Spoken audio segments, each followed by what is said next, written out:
बिस्मिल्लाहिर्रहमानिर्रहीम। आज के लेक्चर में हम ये क्वेश्चन डिस्कस करने वाले हैं।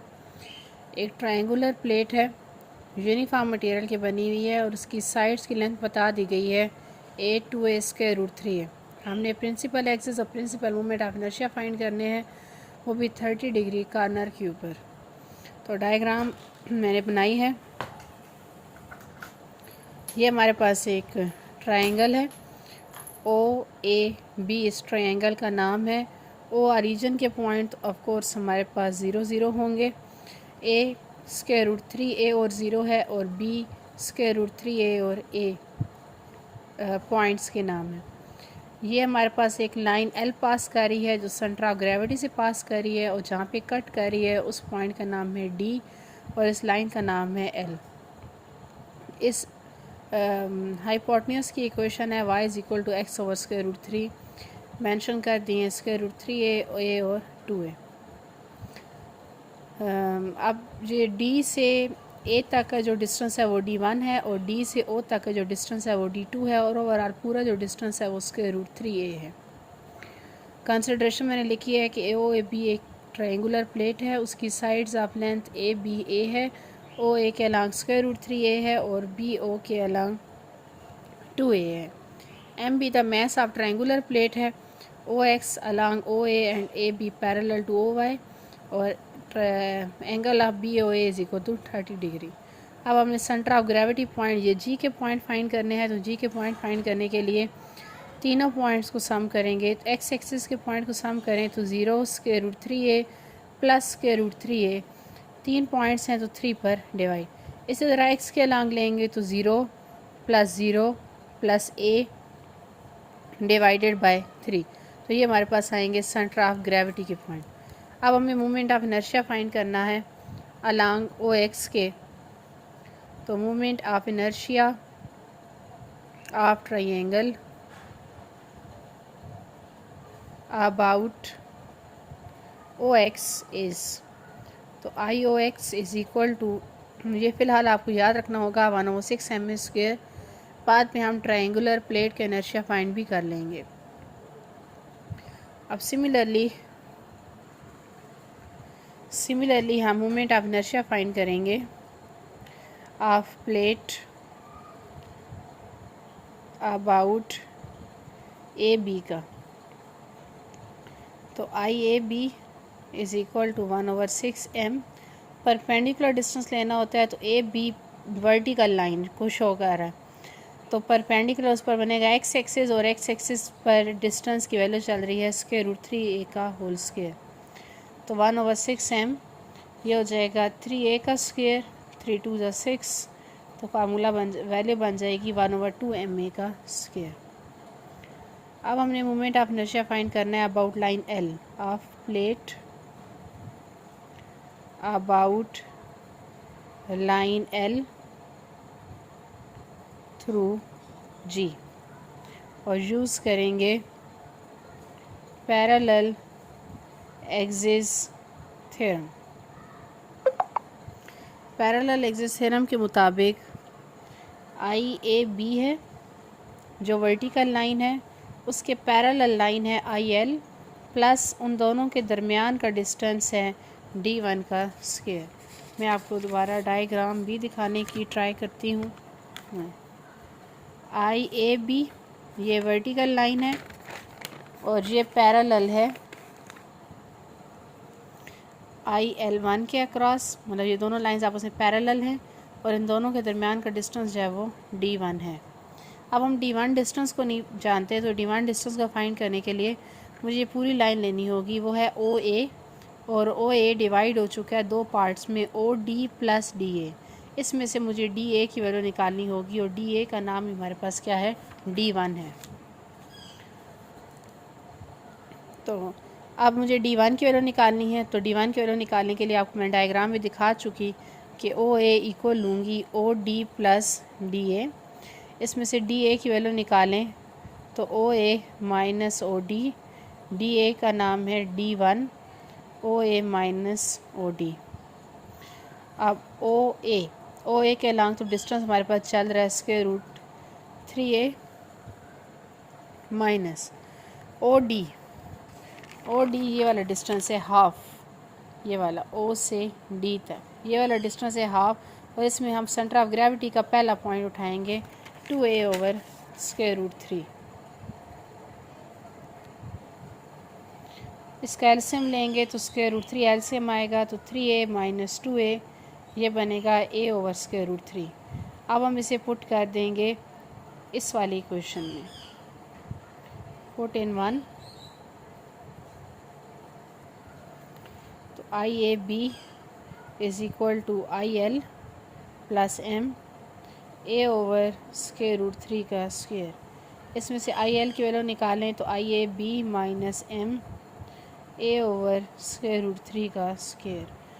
IAB मोमेंट ऑफ इनर्शिया है, ये ऊपर फाइंड हो चुका है, 1/2 ma² - m a²/3 एलसीएम आएगा 6, 3ma² - 2ma², तो ma²/6। तो ये हमारे पास moment of inertia plate about line L through G find हो चुका। अब हम moment of inertia about OY find करते हैं, और उसको फाइंड करने के लिए भी यूज़ करेंगे पैरेलल एक्सिस थ्योरम।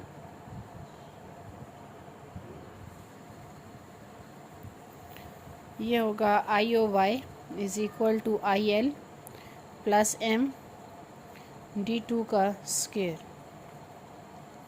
d2 की वैल्यू हमने ऊपर भी d2 की वैल्यू यही है ना, OD वाली वैल्यू, क्योंकि OD के अलॉन्ग जो डिस्टेंस है वो d2 चल रहा है, उसकी वैल्यू हमने अभी यूज़ की है 2a/√2, तो d2 की वैल्यू होगी 2a/√3। अब इसमें पुट कर देते हैं, तो IOY is equal to IL 1/6 ma², m और d2 का स्क्वायर हो जाएगा 4a² / 3, 6 आएगा एलसीएम, ma² + 8 ma², तो ये हो जाएगा 9 ma²/6, 3 3 = 9, 3 2 = 6, तो आंसर बनेगा 3/2 ma²। ये IOY फाइंड हो चुका है। अब हम परपेंडिकुलर एक्सिस थ्योरम के थ्रू IOZ फाइंड करेंगे by using perpendicular axis theorem. IOZ is equal to IOX + IOY। IOX का आंसर आया था 1/6 ma², और ये है 3/2 ma²। एलसीएम आएगा 6, और ma² + 9 ma², 10 ma²/6, तो ये आंसर बनेगा 5/3 ma²। Now product of inertia find करती हूँ, तो IXY is equal to integral XY × DM। DM की वैल्यू पुट होगी ρdx/dy, मतलब डेंसिटी हमने ली है एरिया की रिस्पेक्ट से। नाउ लाइन OB इन XY प्लेन, O का 0 0, B का है √3a और A। स्लोप निकालनी है तो y2 - y1 a - 0/x2 - x1, तो ये हो जाएगा a/√3a, a से कैंसिल, तो 1/√3। अब हम इक्वेशन फाइंड करते हैं, तो y - y1 0, slope x - x1, तो y is equal to 1/√3x, जो मैंने डायग्राम में भी लिखा था y is equal to x/√3। अब उसकी वैल्यू आई है, ये एक्चुअली में हमने y की लिमिट्स को फाइंड करने की कोशिश की है। तो y की लिमिट्स वेरी करेगी x/√3 तक, और x वेरी करेगा 0 से √3a तक। तो IXY इज़ इक्वल टू 0 से √3a, 0 से x over square root 3 x y d y d x. Rho 0 से स्क्वायर रूट 3a, ये हो जाएगा एक्स वाई स्क्वायर ओवर 2, 0 से x over square root 3 into d x. 0 से square root 3a x value put करूँगी तो x square over 3, तो मैं डायरेक्ट करने लगी हूँ एक्स क्यूब ओवर 6। अब हो जाएगा rho over 6 square root 3a x cube into d x. X cube की इंटीग्रेशन x4/4 और लिमिट 0 से स्क्वायर रूट 3a। अब जब आप लिमिट्स पुट करेंगे तो i(x(y) रो ओवर 6 स्क्वायर रूट 3a की पावर 4 ओवर 4, तो रो ओवर 6 स्क्वायर रूट 3 का स्क्वायर हो जाएगा, वो कैंसिल हो जाएगा और 3 का स्क्वायर आएगा, फिर 9a4/4, तो 3 रो ओवर 8a4 कैंसलिंग होगी। अब 3 over 8a4 as it is. अब इस रो की हमने वैल्यू पुट करनी है डेंसिटी की। डेंसिटी की वैल्यू होगी मैस ओवर ट्रायंगल है तो एरिया उसका होता है 1/2 बेस मल्टीप्लाई बाय हाइट, तो स्क्वायर रूट 3a और जो हाइट थी वो हमें ली हुई थी a, तो 3 over 8a4 m over square root 3a square over 2, 3 over 8 ma4, ये हो जाएगा 2 over square root 3a square. a की 2 पावर्स कैंसिल आउट हो जाएंगी, 2 4 ज़ा 8, 3 और स्क्वायर रूट 3 आपस में सॉल्व होंगे तो 3 ओवर 4 ma स्क्वायर। अब हम बनाते हैं इनर्शिया मैट्रिक्स। इनर्शिया मैट्रिक्स में मैं डायरेक्ट वैल्यू पुट करने लगी हूँ। i(x(x) का आंसर था 1/6 ma स्क्वायर,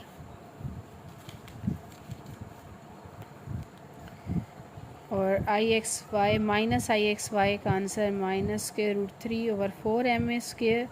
सॉरी, बाकी मैंने प्रोडक्ट ऑफ इनर्शियाज आपको नहीं बताए तो वो ऑफकोर्स ज़ीरो होंगे, मतलब फाइंड करके चेक कर सकते हैं कि उनका आंसर जो है वो हमारे पास ज़ीरो आएगा। i(x(z) भी ज़ीरो होगा और i(z(y) भी ज़ीरो होगा।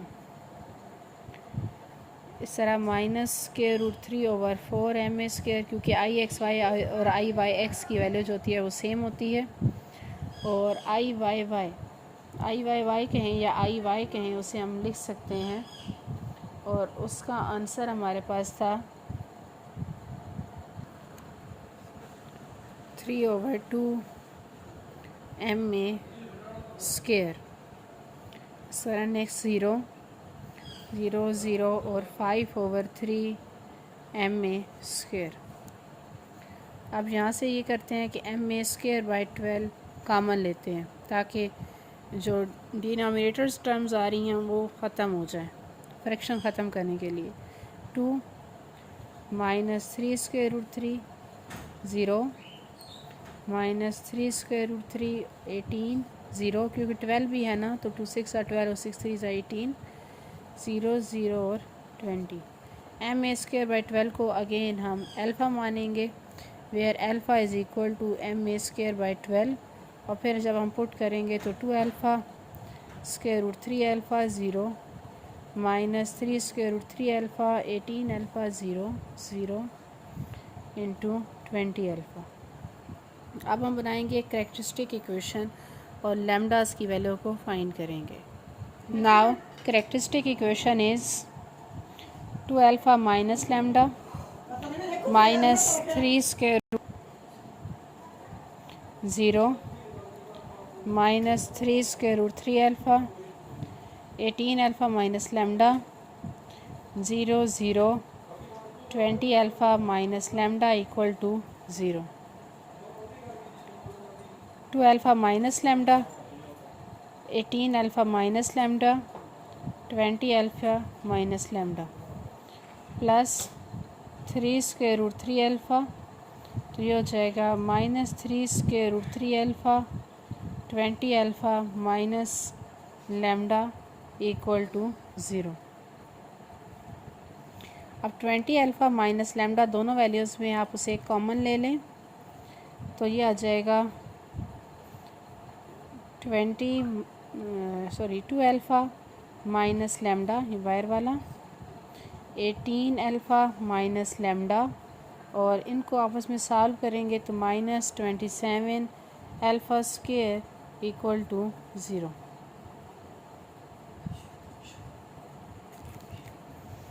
अब एक तो डायरेक्ट यहाँ से वैल्यू बन जाएगी कि lambda is equal to 20 alpha, और बाकी आप इनको मल्टीप्लाई करके आंसर निकालेंगे। बल्कि पहले मल्टीप्लाई करते हैं, तो आंसर मल्टीप्लाई करने से आंसर बनेगा 36 alpha square minus 2 lambda alpha minus 18 lambda alpha plus lambda square minus 27 alpha square equal to 0। अब हम इसे रीअरेंज करेंगे तो lambda square minus 20 alpha lambda plus 9 alpha square equal to 0। Lambda is equal to 20 alpha plus minus 400 minus 36 alpha square over 2। Lambda is equal to 20 alpha plus minus 400 में से 36 को minus करेंगे तो स्क्वायर रूट के अंदर आएगा 364 over 2, और alpha निकल जाएगा स्क्वायर रूट के अंदर से, तो अल्फ़ा स्क्वायर जब स्क्वायर रूट से अंदर से निकलेगा तो अल्फ़ा बच जाएगा, और ये अल्फ़ा ऑलरेडी है तो आप अल्फ़ा कॉमन ही ले लें। तो lambda is equal to 20 plus minus 364 का स्क्वायर रूट लें, ये बनेगा 2 square root of 91 over 2 into alpha. अब ऊपर से 2 कॉमन ले लें तो ये आएगा 10 plus minus square root of 91 over 2 into alpha. 2 से कैंसिल, तो लैम्डा का आंसर बन गया 10 प्लस माइनस 91 इंटू अल्फ़ा। तो अब लैम्डा का एक आंसर प्लस में होगा इंटू अल्फ़ा, और एक दफ़ा लैम्डा का answer 10 minus square root of 91 alpha के अंदर होगा, और एक लैम्डा का आंसर ये जा चुका है 20 अल्फ़ा। अब इससे आगे ये प्रिंसिपल एक्सिस मैंने मोमेंट ऑफ इनर्शियाज निकाल दिए। अब प्रिंसिपल एक्सिस आपने निकालने हैं, ये आपके असाइनमेंट वर्क होगा। असाइनमेंट मैं कल प्रॉपर फॉर्म में बनाकर भेज भी दूंगी। एक आपको पहले क्वेश्चन दिया हुआ था आधा पार्ट, और ये पार्ट भी मैं इंसर्ट कर दूंगी, लेकिन आपको वीडियोस में बुक से वो चीज़ें दिखा देती हूँ जो आपने फाइंड करनी है, ताकि आप आंसर्स वगैरह को स्टडी कर सकें कि आंसर जो है वो क्या निकालना है। तो ये आप देख सकते हैं lambda is equal to 20 alpha की वैल्यूज़ हैं, और इनके आंसर ये बन रहे हैं 0 0 और p, ठीक है। और इस तरह 10 प्लस के रूट 91 अल्फ़ा जब हम लेंगे तो इससे इस तरह की इक्वेशन फॉर्म्ड होने के बाद टोटल प्रिंसिपल एक्सिस का आंसर ये आएगा। इस तरह 10 माइनस के रूट 91 अल्फ़ा जब आप पुट करेंगे तो इसका आंसर आपके पास ये आएगा 3 स्क्वायर रूट 3q की फॉर्म में, ठीक है। तो अब आप इसको निकालने की ट्राई कीजिएगा, और अगर आपको आंसर वैसे चाहिए हुई है तो बताइएगा, मैं आपको वैसे रिटर्न फॉर्म में आंसर जो है वो सेंड कर दूँगी। मज़ीद कोई प्रॉब्लम हो तो मुझसे डिस्कस कर लें। अल्लाह हाफ़िज़।